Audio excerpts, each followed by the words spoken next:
My name is Mike. I'm here with some friends of mine, Hi. Josh, what up? Josh and Ray. They're here to bulldoze over my countdowns to start the episode, but that's fine. You didn't hear that. So. You only had to do it 4 times before we actually got rolling, so True. I'd say that's in unscripted gaming terms, that's pretty good. He's right. Honestly, yeah, that's actually pretty good. I'll chalk that up as a W. That's all right. You'll take the win. Yeah, I'll take it. Oh boy. Well, hey, it's been a while It's since been a minute, we've, yeah. had an episode. So Yeah, Ray and I both, moved house, as they say across the pond. So we had to take some time to get our new recording studios set up. So here we I are. have a study. You can see behind it. As do I. Ooh. Star Trek poster. Got my library. I've got this nice L-shaped desk that I need to find 3 friends to help me move to the right position because it's fucking heavy. How is it like one unit? Yeah, it's 1 unit. Oh, it's not like section. No. off. I am so glad modern furniture caught up to the fact that people might have to move. I mean, furniture by I could pull it themselves apart, once in a while. but it's a process. But why? We should go. Basically, when we leave this house in 10, 20, 30, 40 years, this desk stays. It came with the house. Came into Yep, this house. it is and a permanent died. fixture Yeah. now. I had some furniture like that when I moved out of my apartment, except instead of in the apartment, I left it behind the dumpster because it was shit.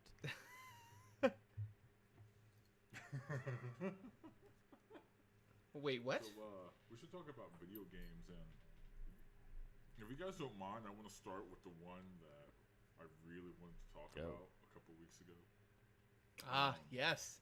Metroid: The Return of Samus. 3DS game, which is a Metroid 2 remake, another Metroid 2 remake. We'll get to wait, that. no, Before wrong way. we do, though, I want to go ahead and give the underdog a chance. I know Josh loves Metroid because his handle is Metroid Man. Josh knows I love. I've been known to play a Metroid game or two. We have a couple Let's Plays on our own channel, and there's some of our more popular videos, and Nintendo's making money off of a couple of them. Go figure out which ones. Well, it's not funny. It's really not funny, actually. It pisses me off every day when I see that, when I look at the metrics. I should stop talking about it. Anyways, Just gonna make yourself mad again. Yes. Mike, what are your thoughts on Metroid? I don't know how much of a Metroid fan you are. I'm not really a huge Metroid fan. I mean, the last, oh, come on, don't. Oh, that was nothing directed at you. You're I'm just yawning. scratching I my thought you face. were just throwing massive shade at me. I'm like, if you have something to say, Joshua, please speak up. Thank you. I don't play too many Metroid games. I mean, the last 2D Metroid I really played, sunk any amount of time into, was Metroid Fusion all the ways A ago. great one. Um, That's the next one I'm working on for Let's Play. So I did like Metroid Prime. I would be interested in playing That's a a follow-up great to one. Metroid That's an Prime. excellent game. it's called Metroid Prime 2. Well, Metroid Prime 2 is a bad game. Metroid No. Prime 2. Metroid Prime 2 is Yeah. a padded game. It's like, let's take this game that was fine it's and then just add more okay. mechanics that make it bad. That's a good idea. We should do that. I will say the boss fights in Metroid Prime 2 are some of the worst in the series. Unforgivable. Yeah, I'm almost exclusively talking about the Spider Ball. Oh my god. I still think Fuck about a everything comic about you wrote, Ray, when we were like 16 years old about Metroid Prime 2. Just the ridiculousness of that. Ah, yes. Where the Luminoth Guardian had, like, the light armor the entire time, so you had to prove yourself to have this. You mean this fucking armor prevents all damage that I've been just tanking? Oh, and then Samus shoots the Luminoth Guardian. Or 'cause that's what a Metroid, real Metroid Samus Prime would 2 do. subtitle. I took one health pot of damage, so now I have to wait in this bubble for 3 minutes for no good reason. That's fun. I forgot about waiting in the bubble to regain. So yeah, you've played some Metroid games, okay? But I have not played the new Metroid, so I'm not a. I have not played AM2R or Metroid, Samus Return, whatever the 3DS one is called. Samus Returns. It's just called Metroid Party. It was Metroid 2: The Return of. Yeah, It was Metroid 2: The Return of Samus, 2. and then the updated one is just Metroid Samus Returns. Yo. So I beat Samus Returns a couple weeks ago. I actually stayed up. It took me. I don't know how long it took you, Josh, but it took me 16 goddamn hours. I still haven't. Okay, so real quick aside, I now have a 3DS. The first time I've ever had one. Ray was kind enough to send me his copy because he was buying one of the new 2DSs. I got a story for you on that. But go ahead. Oh, great. Well, so he sent that to me. You know, I looked at it as like a nice little housewarming present, and then I went and bought Samus Returns, and I started playing it, and so I have actually got to play it, but I have not finished it. Ray, I'll let you finish your anecdote before I get to my thoughts too. So yeah, I was giving my old 3DS to Josh because as kind of a new housewarming present to myself, and Josh, you can have this housewarming present, my old 3DS, and I would say good condition. I don't know, it's good. I didn't like throw it around everywhere. It's been in so many goddamn countries. So I thought about being a dick to Josh. Because there would be such a shocking turn of events that has never been happened. I know what you're gonna say. I know exactly what you're gonna say. You were not gonna say. You were not gonna send me a power cord, were you? No, I was seriously thinking about we have a whole podcast episode where you are sitting there sucking off Nintendo, saying the new 3DS, it's okay. It doesn't come with a power cord. Guess what the new 2DS XL came with? Came with a power cord. And it came with a micro SD card.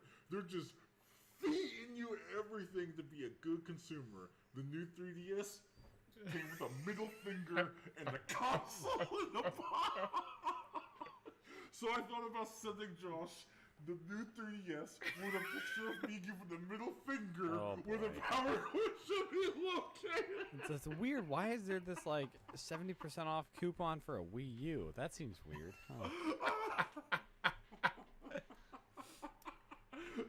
Reggie, no. But I was actually a nice guy, and I acted like a decent human being, Nintendo. And I sent Josh the power cord so that when he got the console, he could actually use it. So just as like a roundabout, Josh, what are your thoughts, real quick, couple seconds, on actually having a power cord? It's nice, but I think it's the same one that I have from the DS, isn't it? Like they've kept that thing consistent. Oh no, different one. Yeah. Well, I mean, it's nice. I haven't used it yet because you sent it to me with a full battery, and I haven't gotten through it yet. So. Good on the 3DS battery. Checkmate. That's my goal, is to get through the game without having to charge it, and then I can just be like. That's not possible. No, I'm good. I don't need any more. I'll just buy another one if I need it. Single-use 3DS. Let's look at camera. Throws it in the trash after he's done with it. That game is long. That game is longer than any 2D Metroid has any right being. It's fun, I guess. A ringing endorsement. And it's got, sequence breaking. Sequence breaking just doesn't exist in this game. It's actually impossible. They have designed certain mechanics in a way like, I should be able to bomb jump over here. Nope, there's a fan specifically. Or like, hey, there's like some sticky ass bullshit, so you can't fucking spider ball up here. So or there's some. And you know what? As a longtime Metroid fan, all that stuff did was just piss me off. I was like, I get you're trying to railroad me to explore all of the game without sequence breaking. Or some of it, it's like, we have a very specific puzzle we're trying to get you to solve.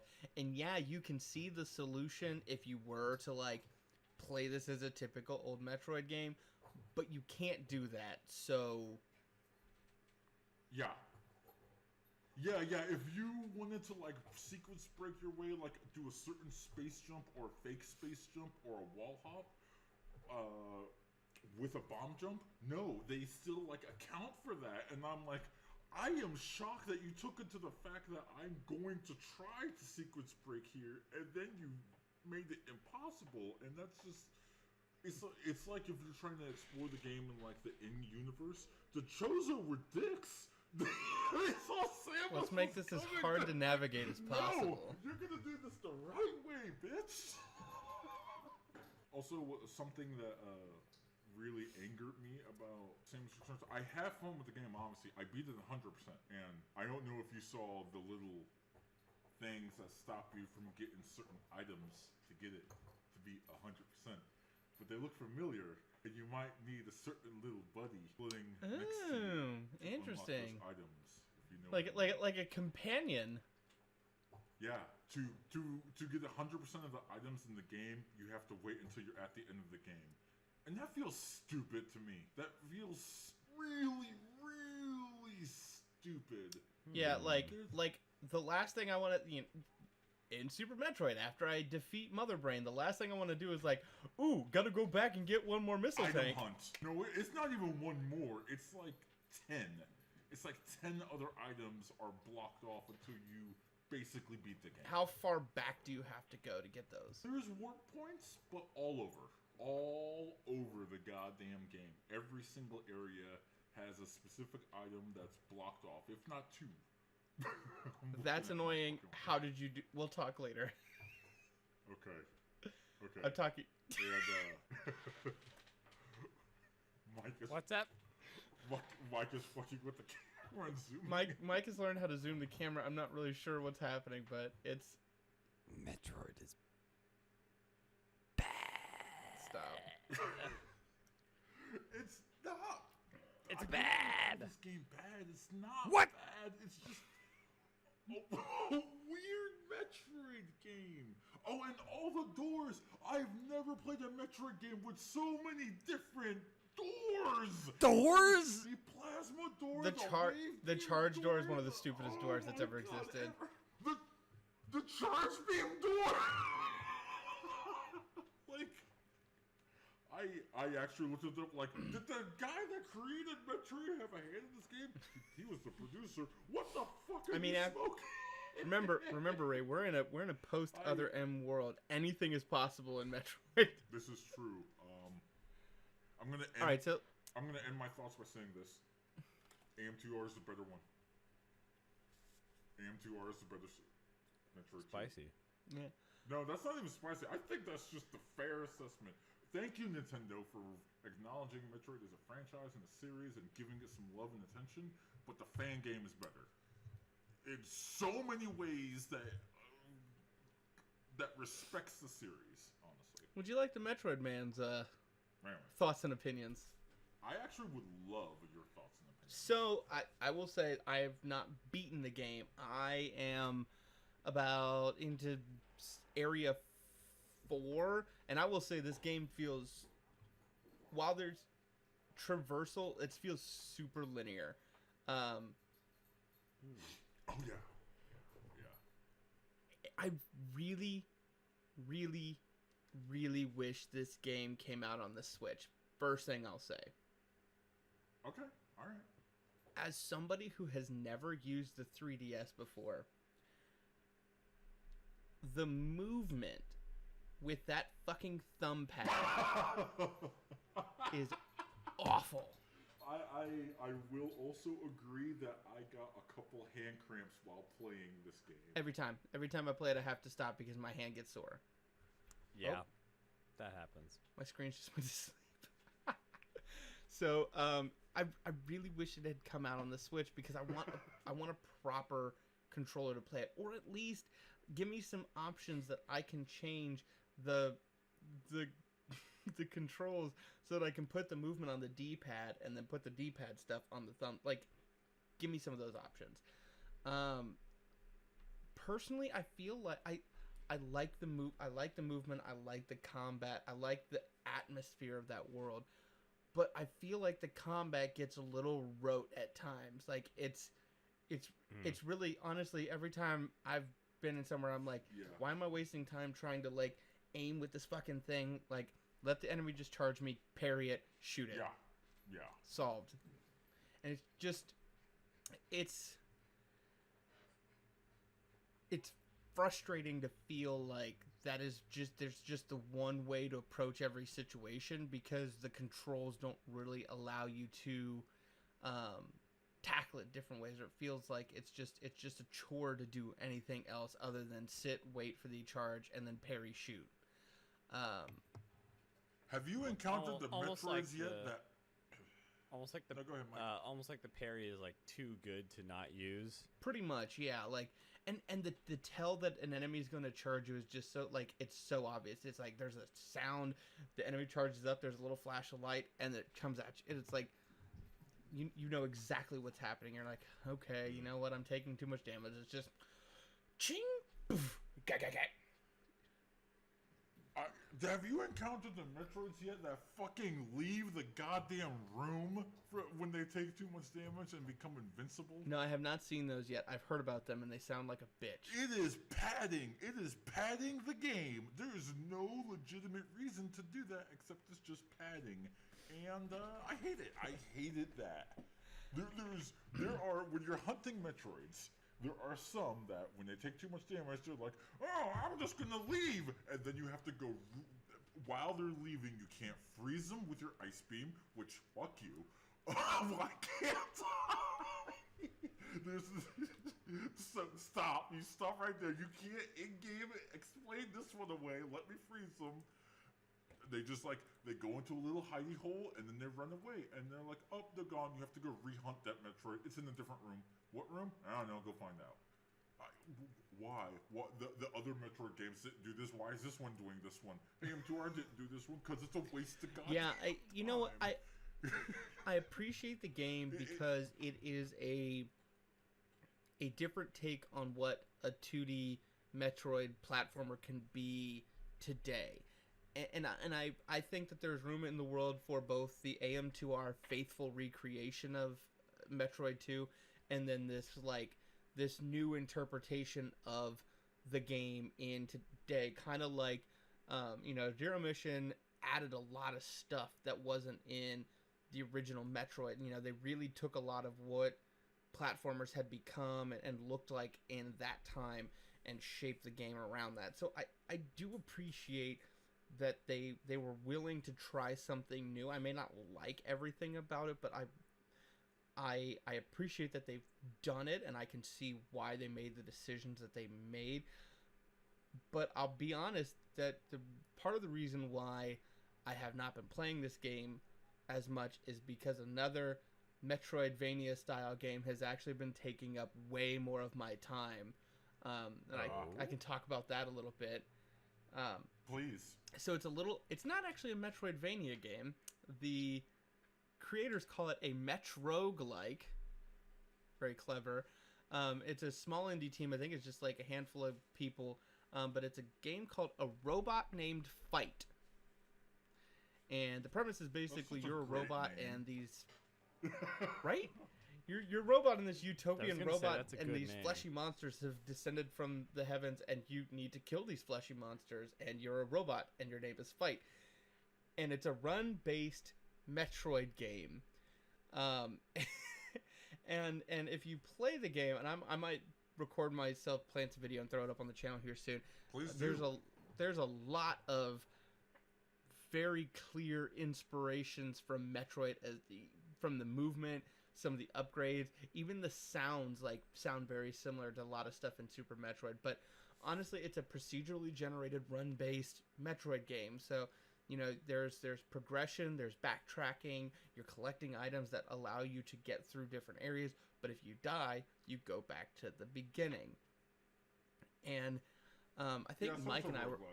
Yeah, so I think Mike and I were having this conversation like a week or so ago, and we're like, honestly, I can't believe somebody didn't come up with this sooner. Like, it just seems like such a logical next step. You know, people have been doing item randomizers and Super Metroid hacks and stuff like that for so long. So like that somebody made that game on its own. I've just been having a lot of fun with it. I love picking it up and just trying a couple runs. I have done one successful run, got to the very end. It took me about an hour. Nice. You can save, so you can like get halfway through a run, save, and come back to it later. And it's also got things like save points in the game, so you can go to a save point, and then if you die, you go back to that save point, and it's a one-time use thing. So if you die, you get to that save point, and then you can keep going and try again. So, it's only like $10 on Steam. It's a lot of fun, and honestly, I find myself wanting to play that more than I do Samus Returns. I think that kind of speaks to Sam. I feel like I'm a Metroid fan with Stockholm Syndrome. I'm so happy Samus Returns exists. I don't want to shit on it, but I can't not point out its many flaws, and thus that's why I beat it 100%. So I can never go. So I can feel nice knowing I think a lot of it is just nostalgia. Like, we have nostalgia for a certain style of Metroid game, and honestly, we look more for that than we do some of the modern touches that can be brought to the series. So I'm glad that they're working on it, but good luck finding those amiibos, by the way. I've been trying, but seriously. It's a Nintendo product and it's limited Shocking. release, so fuck me, the consumer. Yeah, I mean, you don't want to bash the Samus Returns too much, because that's how you get AFFR. How dare you shorten its name? It doesn't deserve an acronym. You call it by its name. Federation Horse. Don't you dare. Don't you dare dignify it with an acronym. Don't I dare what? Don't you mean Federation Force 2 Other Emmer? Come here, Switch.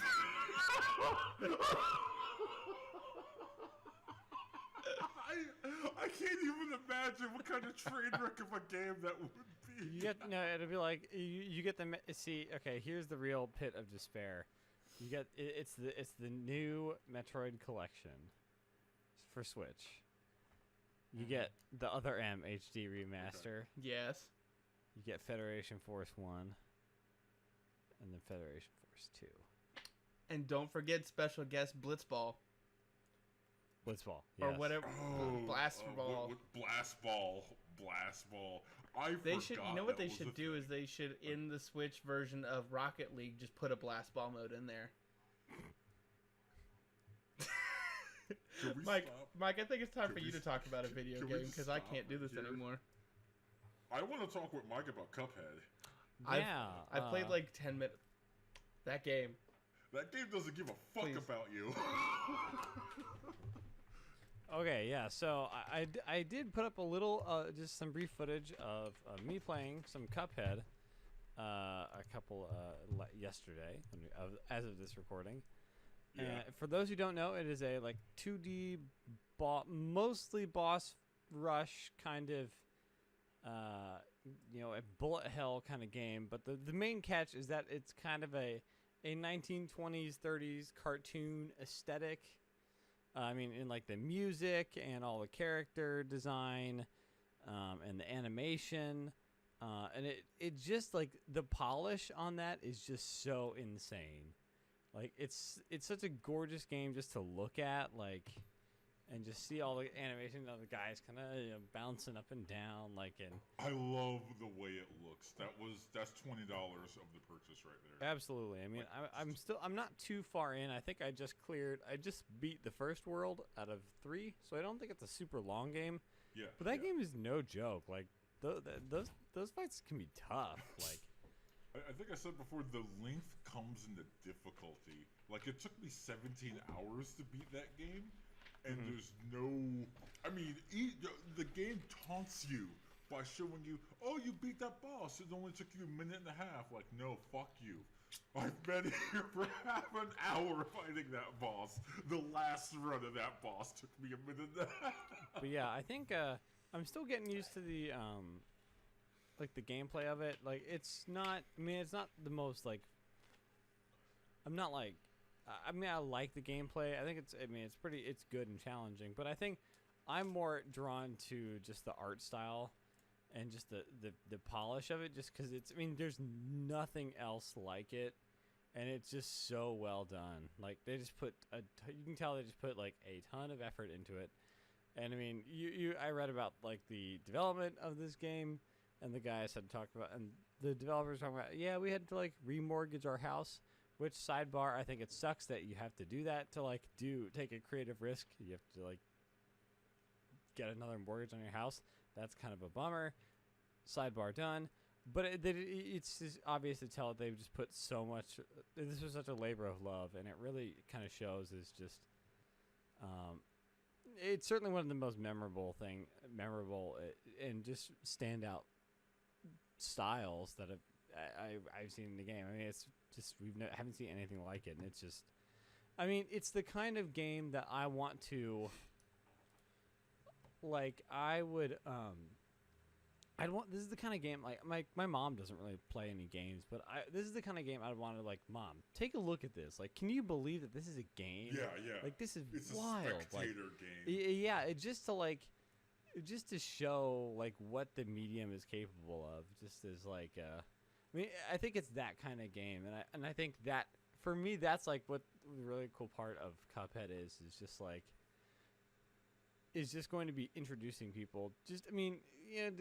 Playing it, it's pretty fun. But like, I think, yeah. I've been pretty enjoying it. But I'm really excited to just share, make sure other people at least experience it so briefly, just to be like, wow, that is like wild. Yeah, I plan on like, I have a Steam Link and you know, putting it on the big TV and showing my wife and showing my friends who come over. I'm like, look at this shit. Like, video games, like it shouldn't work this way, but here it is, like looking like a cartoon, seamlessly. Just it's mind-boggling. And as somebody who only saw the initial E3 trailer that they showed a few years ago before they took the time to like add the extra stuff and work on it. Like, I hadn't seen anything leading up to it. I didn't watch any quick looks or any coverages was getting out. I was like, yeah, I know that E3 was pretty cool, but like, there's no way they can do a whole game like this. And fuck me, they did it. They really did it. The game got delayed for like 2 years.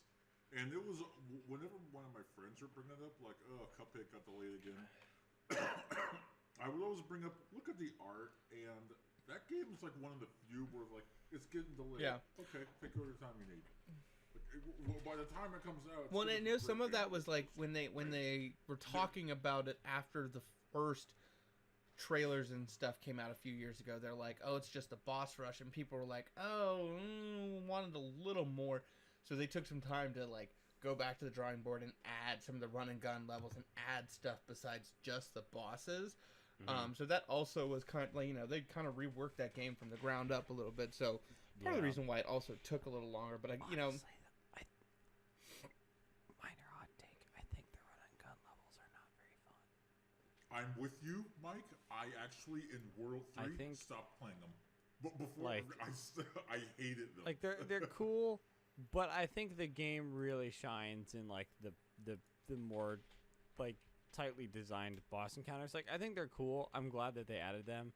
But I think I kind of see why that they were mainly planning on the boss fights being the primary draw. But yeah, so I've really enjoyed that. Let's see, what other thing? I mean, I've been doing some Overwatch, you know, the usual, because let me see. They started the Halloween event again. That's, you know, same thing as last year. Fun, worth checking out. Cool new skins, yada yada. I've also been playing some Heat Signature. Ooh, tell me about that. Which is, it's kind of like, I hate doing like, oh, it's the X of Y as a comparison, but it's like, imagine if you took like a Miami, what's it called? Hotline Miami style, like top down kind of action game where you're like shooting people and like have melee weapons and stuff. And you're kind of planning out your ways to get through this level. If you kind of combined that with like the procedural generation and like kind of the semi turn-based gameplay of FTL and like with the setting of FTL 2. What game is this that you're talking about? My internet. It's a game called Heat Signature. Oh, okay. Go ahead. So it is kind of this top-down, like action-y game where you're like pausing to like, okay, I'm gonna throw my wrench at this guy. I'm gonna turn on my shield. I'm gonna grab this like wrench and teleport behind this guy and then knock him out and kind of very carefully kind of planning out those moves and pause and then executing them. And it's just really cool. Like I think one of the things I really enjoy about it is just how first of all, has really the name generation really good, except because it's like it's like the space setting, so it's like okay, these are some really good Han Solo sounding names, except one time like because when the game gives you like a generated mission, it'll be either like steal this device, hijack this ship, assassinate this bad guy, or like rescue this person, and there's different ways to do that missions, and then characters kind of do and get more stuff and things like that. One time the one bad encounter I had with a randomly named person in that game is that I had a mission to rescue someone named Fox MAGA. Nope. And I was like, let him die. Nah, I'm okay. Nah, I'm good actually. I'm okay. They'll be fine. I checked. It's an inside joke for us here. I was like, that's not funny. That's not funny. But yeah, I really like it. I think so. I think it does some pretty crazy stuff, like depending on how many people you have on your Steam friends list playing it. Because if one of my characters got captured before I could retire him, he might show up in Josh's game as someone to rescue, or like an item that because you're kind of trading in and out characters. Because at a certain point, as you start doing missions, you get less and less rewards from them as they've gotten so much like better in terms of their equipment. So it's like it kind of at a certain point it kind of forces you to kind of do like a restart, just to kind of give you a new direction and stuff like that. And when you retire somebody, you can like permanently name it one of their items. So if you had like a really good item that was really fun, like you can give it a crazy name, and then that will show up in your friends' games. So it has a lot of cool features like that. But just generally, I've really enjoyed just the kind of loop of it is pretty fun and chill. I really enjoyed it. So. And you know, I've been playing some. There's been videos of me doing it. I've been playing some Nuclear Throne. Mm-hmm. It's not a new game, but it's just one I've had in my library for a while and have finally gotten around to checking out. I have some videos up of me playing that game and not getting very far. The Nuclear Throne. But I enjoy that game. It's really fun. I love the music. I love the action. It's like probably like $5 on Steam and totally worth it. And I think as far as new stuff I've been playing, I think that kind of covers all the bases.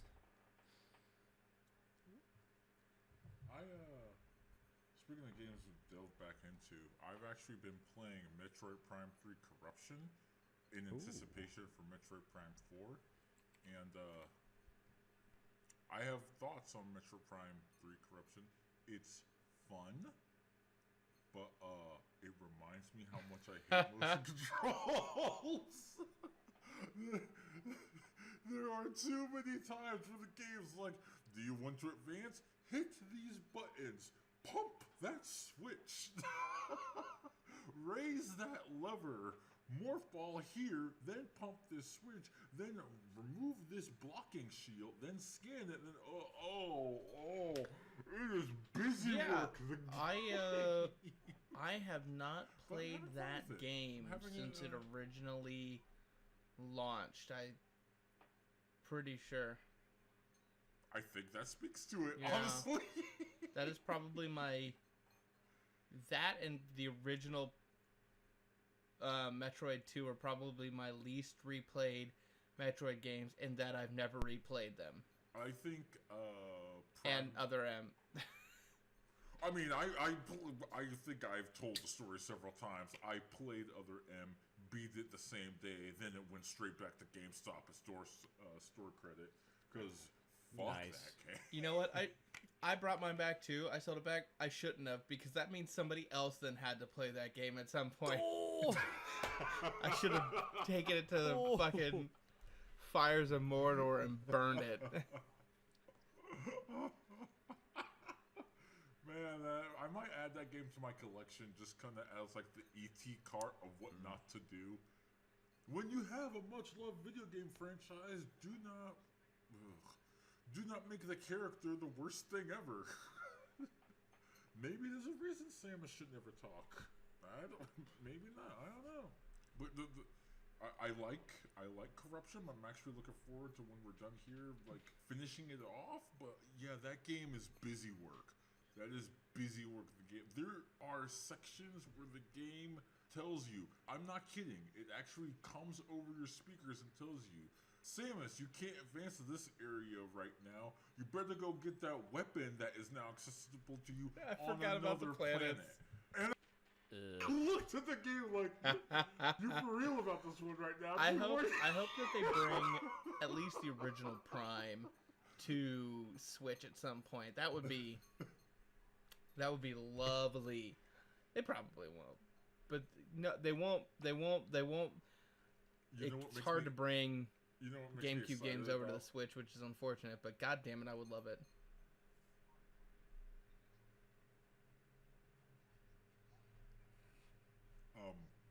The next Prime game, Prime 4, won't have motion controls, and that alone makes me excited for the game, because there are too many times when I'm playing Prime 3 where the boss is difficult, not because the boss pattern's hard, but because I'm struggling to aim the Wiimote at its weak point, because the boss's weak point keeps moving. And I'm like, this isn't challenging, this is just actually frustrating. But I'm enjoying the game. I think it's good. Yeah, it's not the worst Metroid game. Don't ask me which one's better. Samus Returns or Corruption, because they're bad for a lot of different reasons, but they're also great for a lot of very different complex reasons. and motion controls versus. What's the word I'm looking for? Yeah, they're just they're very complex. They've got many layers. They're like ogres and onions. If you were to strip out the motion controls, I would actually say Prime 3 Corruption is the perfect entry point for anyone to the Metroid series, because it's so easy. It's like baby's first Metroid game. Energy tanks are just right in front of you, blocking a choke point to where you can't go past into the next level without getting an energy tank. You're like, oh, here's an energy tank. It's right here. No, you have to have it. You can't skip this. This is unsequence breakable. You have to go through this little tiny crevice in a ball form and get this energy tank. So it's not a bad game in that respect. It's not bad. But that's all I've been playing. I actually even haven't played my tried and true PUBG in a while. A little here and there. Still good. Yeah, still good. Still good. What about you guys? Anything in the news you guys want to talk about, gentlemen? Yeah, I guess there's a Coffee Lake processors. Microtransactions. Intel released its What? 8th gen processor. We can talk about that in Josh's tech corner for later in the show. Oh, that's coming. I wanted you guys' take. So I work in the industry, so my take is tainted.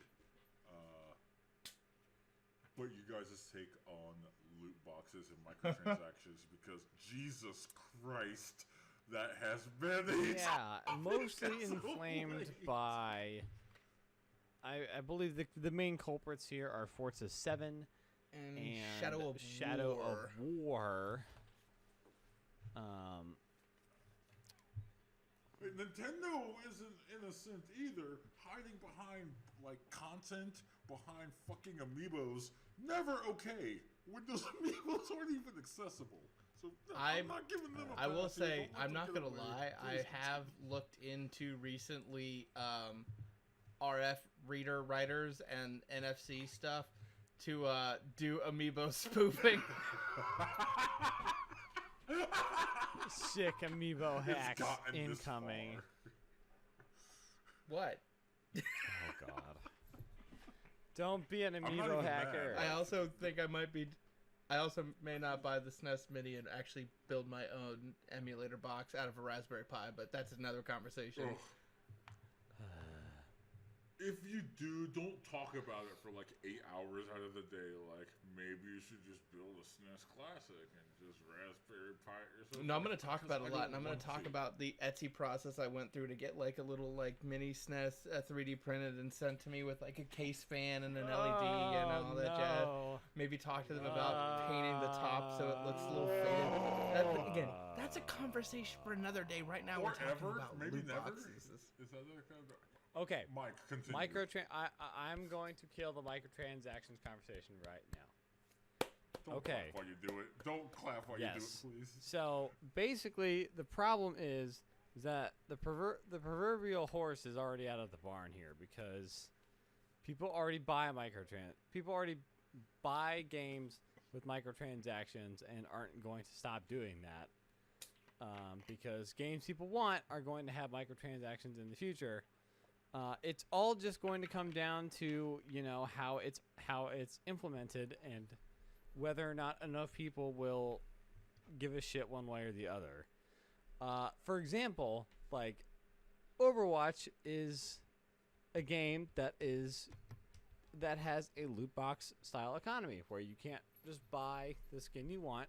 You are buying loot boxes where you have a minuscule chance to get what you want, but I think they build around that in a not shitty way because you're not paying for new characters, you're not paying for new maps or modes, and considering what they've added to that game since launch, I think it's definitely I think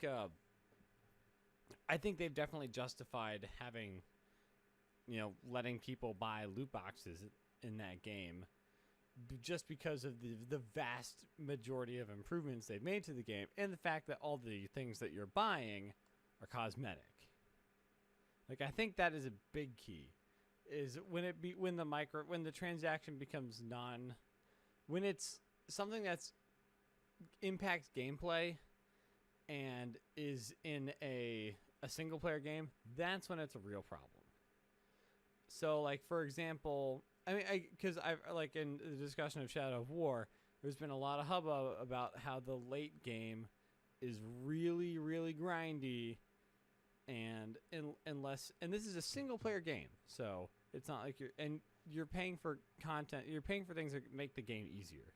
So it's like, it's like I was listening to like they talked about it on Waypoint Radio, and Patrick had mentioned that it kind of poisons the well because even if, the developer says that they didn't intend to balance the game around these mechanics, you have no way of knowing that they ever do that.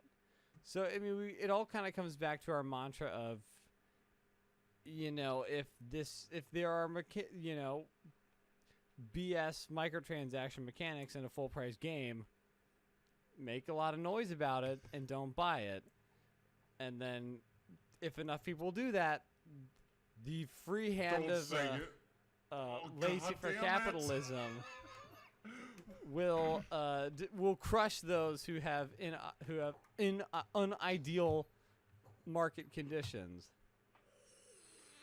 As he sips his PBR. Josh, I want your thoughts on it as well. Yeah, so Eat the rich. I've really been thinking about this a lot, and I can't just say like fuck loot boxes because even I have been drawn to buy loot boxes or like I bought loot boxes in Overwatch. I bought keys for loot boxes in PlayerUnknown's Battlegrounds. Like, I've done those things. And I can't sit here and say things like, side with the voice actors in SAG-AFTRA and say that artists and people who work on the game need to get paid more, and then also sit here and say, like, I should only pay $40 for a product that I'm going to spend hundreds of hours with. Like, you can't really separate those things. But that doesn't mean that I can't say that there are shitty implementations that are happening right now, and that we need to be careful about what it is we put into loot boxes or behind that microtransaction wall. I get that companies need to make more money than the $60 game allows, and they're trying to find that middle ground instead of raising the price of games for everybody to say, okay, we're going to keep games the same price relatively, but we're going to give the people that want to give us more money an avenue to do that. But to make your game so incredibly hard to play without pumping in that additional money is really rotten when you've already paid $60 plus for a game. I get it in like free-to-play phone games. You're basically paying to win because, you're buying gems and boosters and all that shit. But in a game that you've already paid money for as a AAA title or some full-featured game, you should not then put those kind of free-to-play, pay-to-win aspects in it. I'm not saying you shouldn't have loot boxes. I shouldn't say you have cosmetics. But, like, don't make them consumable. Don't put things that make the progress of the game grind to a halt unless you pay money. Like, don't do those kinds of things. Things that would make you question whether or not the calculus of the game balance was changed, because that's where things like this become problematic. And I think you made a good point, Josh, because, I like to support games I like. Making games is hard, and it's gotten a lot more. It's only getting more expensive. And unless we're going to have to deal with microtransactions unless everybody agrees to, it's like if you don't want microtransactions in your game, how do you feel about paying $80 for a AAA game? And honestly, that's harder. That personally, for me, that's harder to swallow than saying pay the $60, and then if you want to then someday buy a loot box or a you want to do something cosmetic in the game, do it. Buy Forza 7 at $60, and maybe we'll put some car packs out later, and if you want to buy this classic muscle car pack or something like that, then you can do that. So, but can I just, and I realize once again, full disclosure, my ideals on this are going to be a little bit tainted.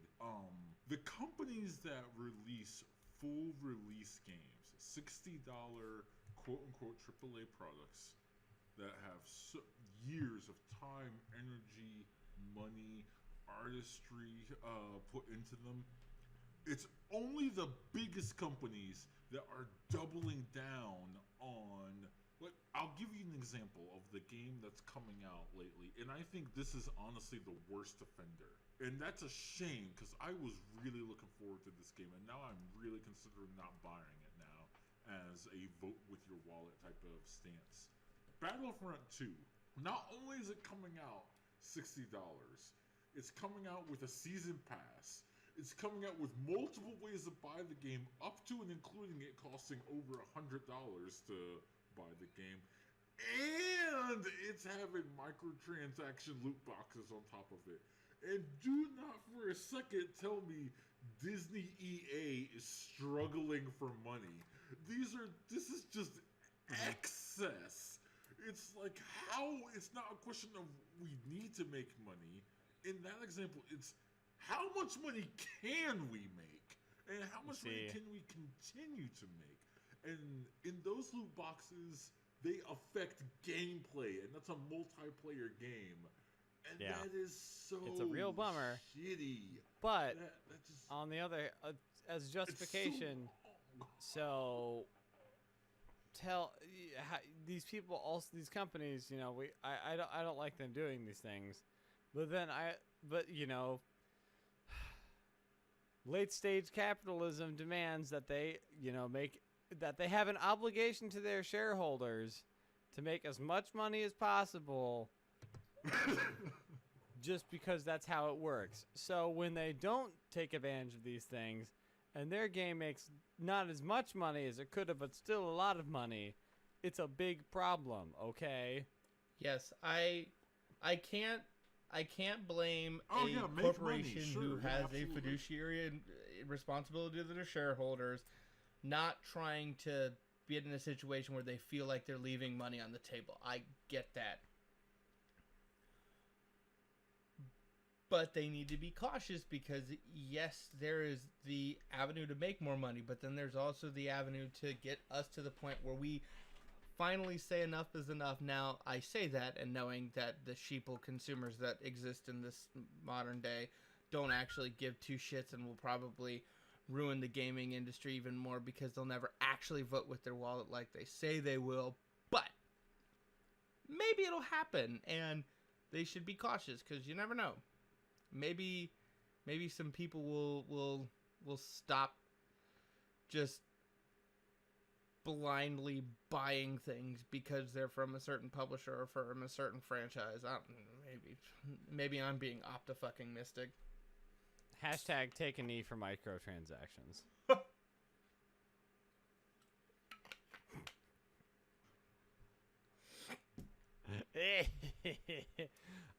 Can you please unzoom your fucking camera? Please. No, I can't. I cannot do that.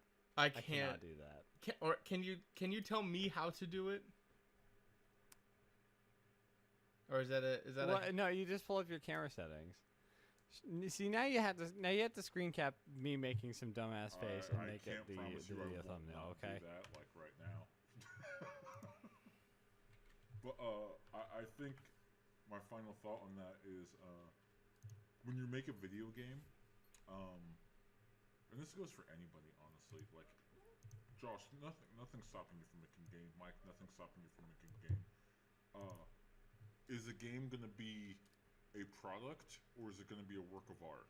Like, Cuphead is a work of art. I think that's indisputable. Super Metroid is a work of art. Also, I think indisputable. Is Shadow of War a work of art when there's... Well, maybe not Shadow of War, that's a bad example. But is the new Battlefront 2 game coming out, is that a work of art when there's so much stuff inaccessible without financial investment into it? Is that a work of art? Or is that a product? I would say yes. I think that's... I don't think adding additional, like... I mean, you pay tickets to a movie. I mean, does that make a movie not art? But then you get charged, like, do you want to watch this scene? Yeah, do you want to see the deep cuts of, like, where we missed out here and, like, a third of the way through, and then, like, yeah, you got the ending, but do you really want to see the real ending? Why don't you give us, like, just swipe that credit card, give us $5 more, and then we'll really show you the ending, yeah. Yeah, it's watching a movie. This is like one of the few mediums where they ask you to pay for a product, and while you're I just think it's disrespectful to say that a game is not a work of art because the publisher mandated that it have a microtransaction business model. To be a product. I don't think he's saying that there undermines artistic aspects in it, development, and that it doesn't have that potential. The work of the developers in the game. I think that is pedantic to say. I'll give you a better example, and one that has passed. Okay, Mass Effect 3 had DLC accessible to me. One of the pieces of DLC was you got a Prothean team member with a gun that had infinite ammo. And the reason why it had infinite ammo is because Protheans had advanced technology. I haven't checked, but I think it's reasonable that DLC is not available to me anymore. Is that game... And I have no other way to access it if I didn't pay for it at that time. Is that game still a work of art? Because it's not complete. Because there's content on the disc that I can't access. I think Or is it a product? I think it's still a work of art. I think that's shitty. But it's still art because video games are art. I don't understand. I mean, it's not. I mean, it's not good. I'm not saying that's good. I'm just saying it's still art. It's just bad art. I could agree. But bad it's still art. I think this is. I think that's. It becomes like. Like I said, I think that's disrespectful to the people. I'm of who course work not on trying to disrespect anyone else in the industry. I'm just asking, like, where's the fine line between taking a game and putting it out there for people to enjoy, and taking a game and you're using that as just a vehicle to make as much money as possible. Like, does watching does watching a TV show with commercials, does that make that not art?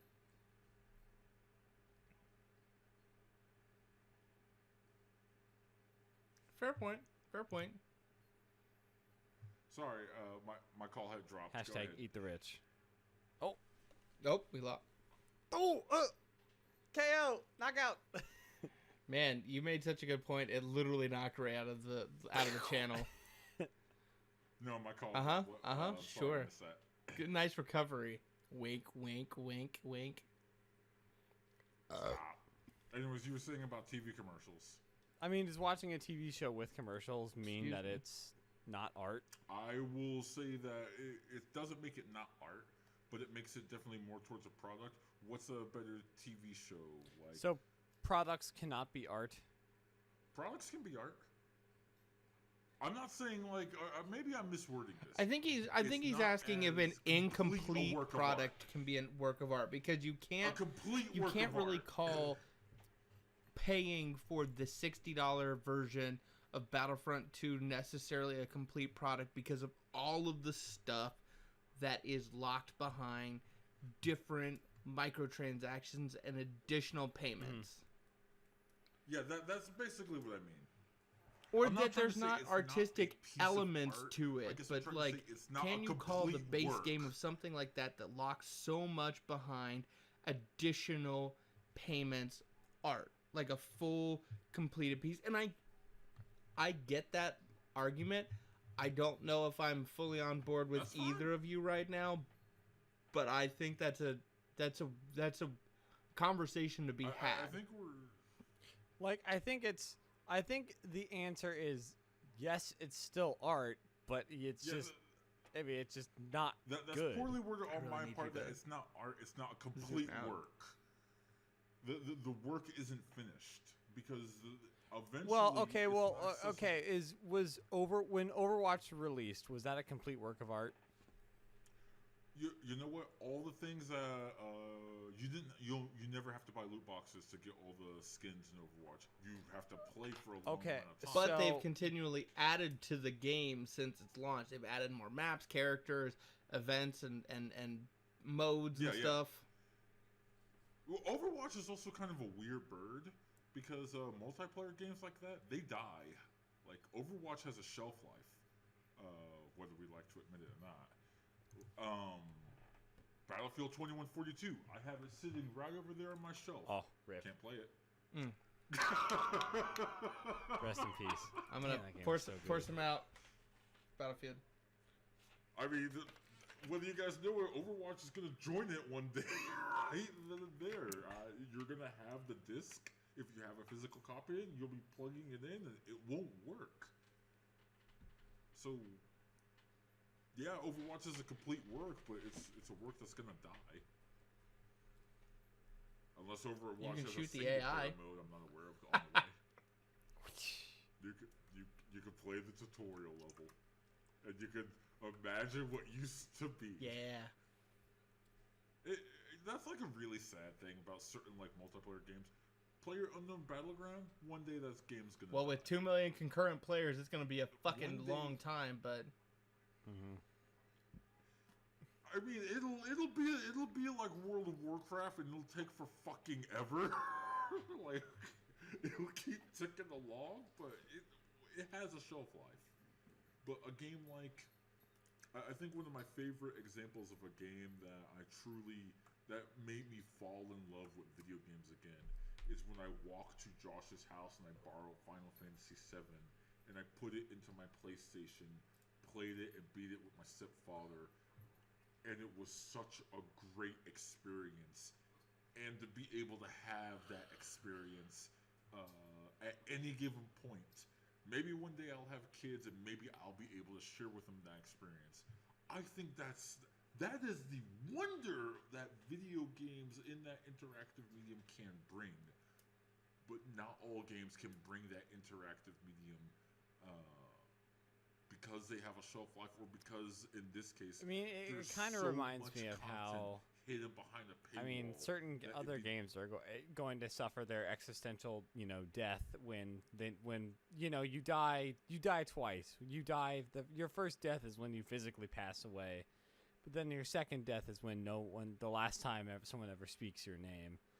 And in terms of video games, wow, it's like when the point that it's like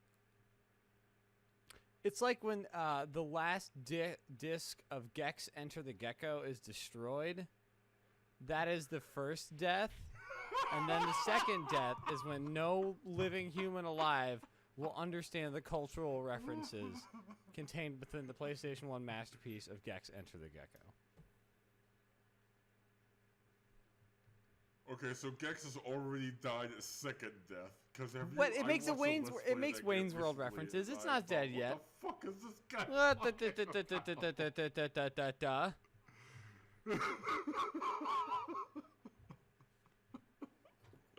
It's straight up like trapping PS1 core. It's real good.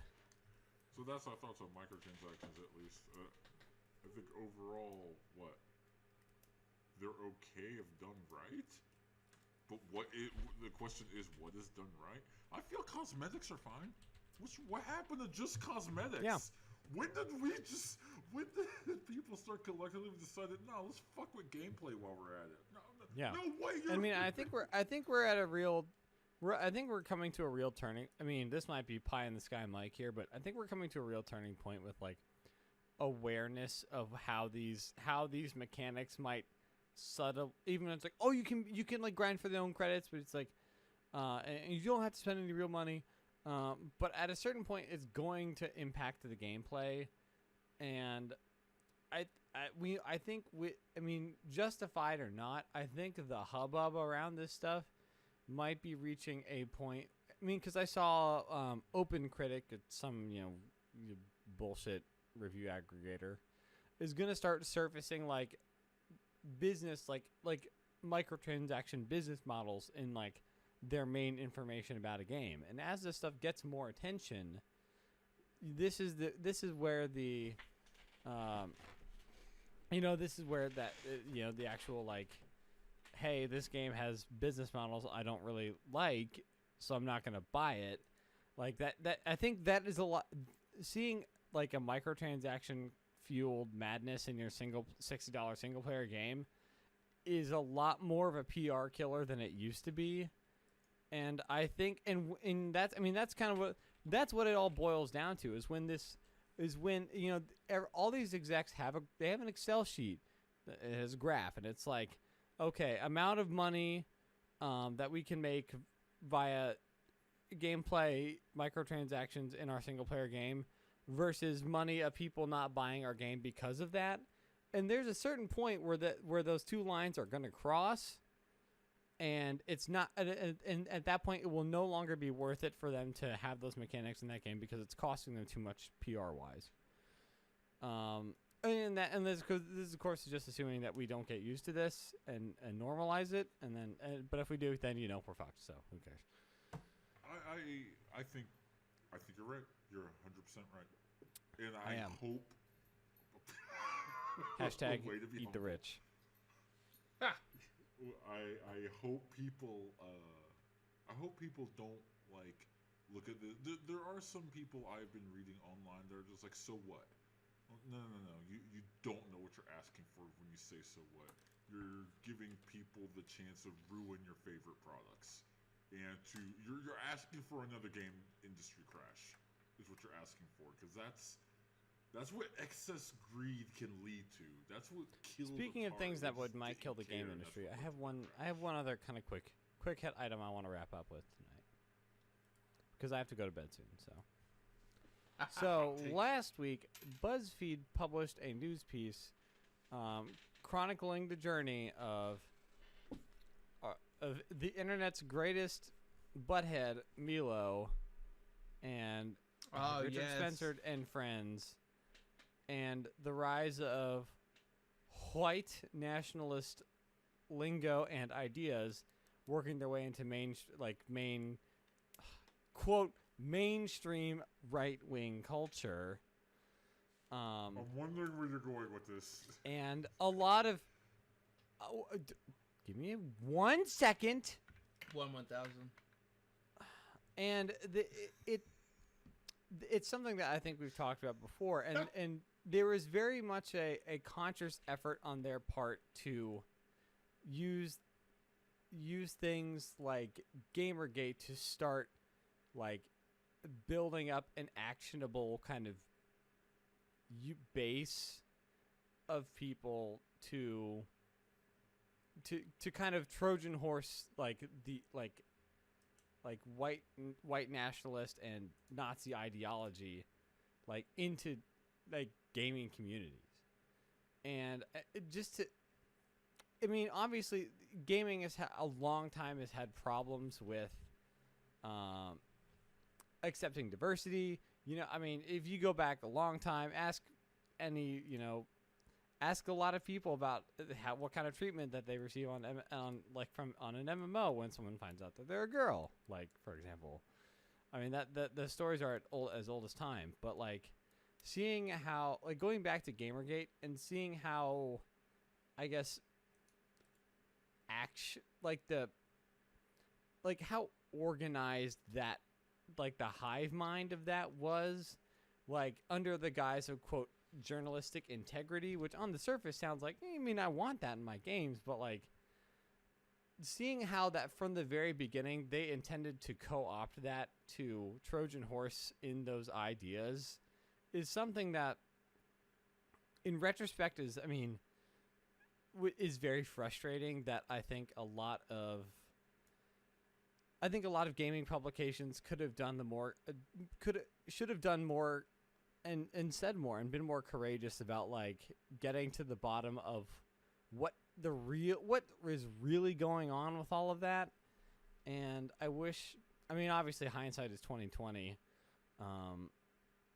I just wish I just wish that they had done a gamer culture at large had done a better job of figuring out what this really was, what was really happening here.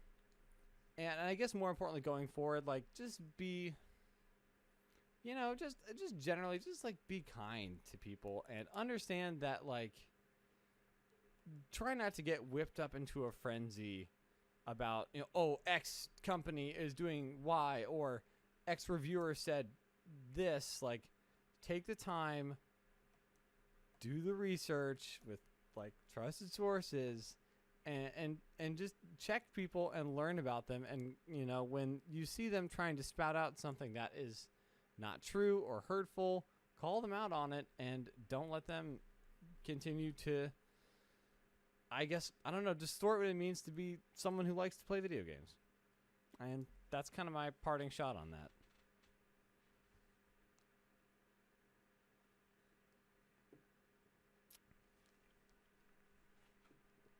Exactly. So I get frustrated when people co-opt gaming culture to like push Nazi ideology. I don't know about especially somebody who, for so long before he had that great opportunity said video games cause mass shoot, video games are the cause of so many bad things that are terrible, and then all of a sudden when it suits his narrative, changes his tune to everything. Yeah.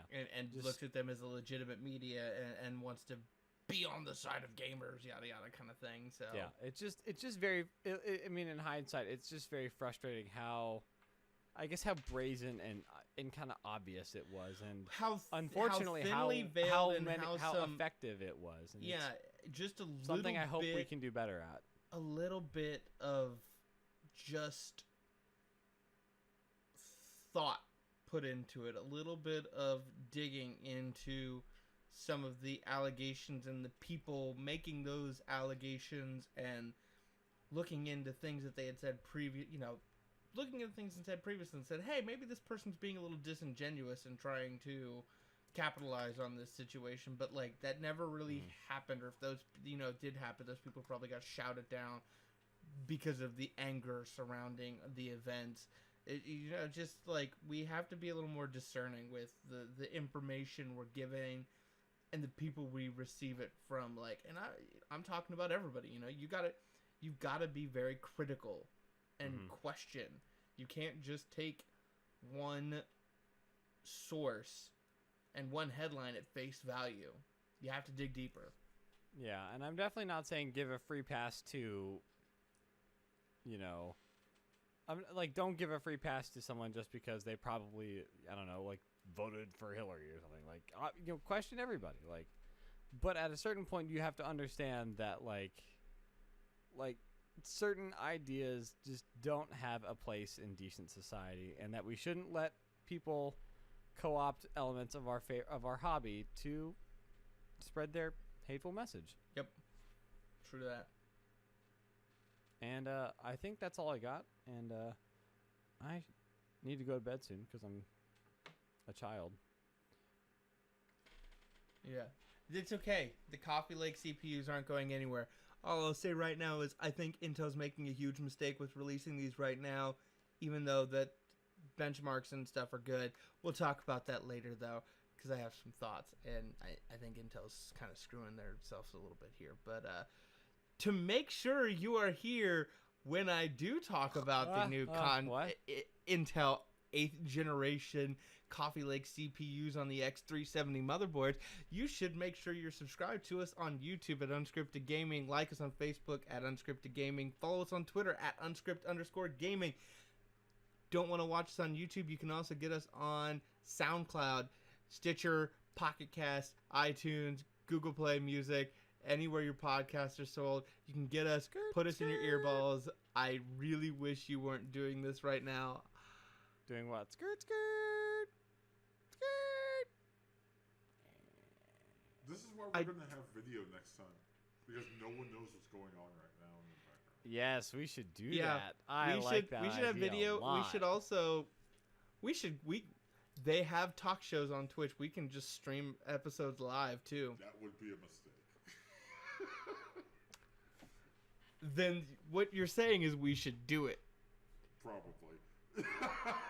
So to make sure that happens, make sure you follow us on all our social media and are kept abreast of all of the crazy, wacky antics that happen over here. But for Unscripted Gaming, thank you very much. I'm Josh. I'm Ray. I'm Mike. Peace.